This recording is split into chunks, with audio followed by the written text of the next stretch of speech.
In the human body, the earth principle is said to be located in our Muladhara,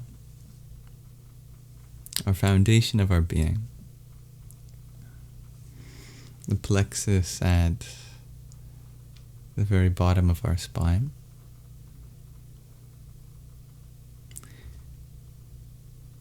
There it takes the form of yet another sound in its bija.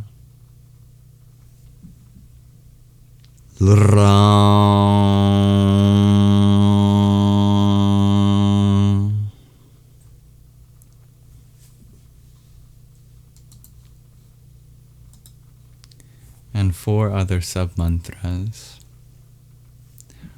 Vam, Sham,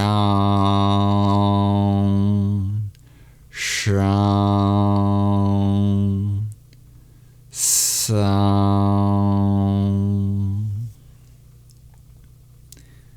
We'll do 3 rounds of the main mantra and the sub-mantras to conclude our meditation, to connect with that element within us, within our body.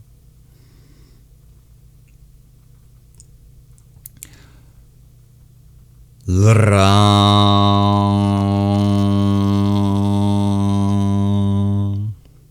Vam, Sham, Sham, Sam.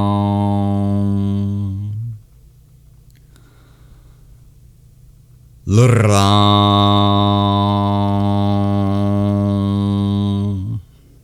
Vam, Sham, Sham, Sam.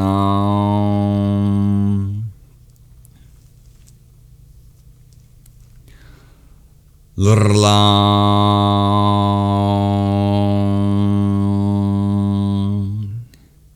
Vam, Sham, Sham, Sam.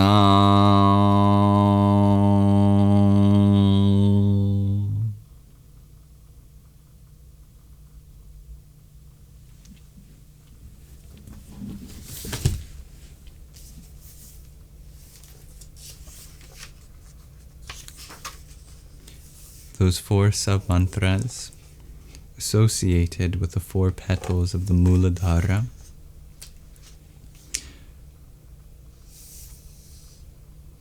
correspond to 4 symbols of the compass,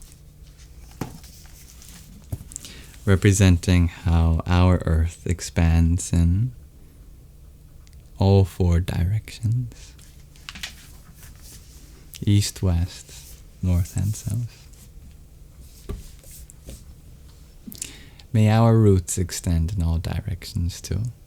Salutations to Mother Earth.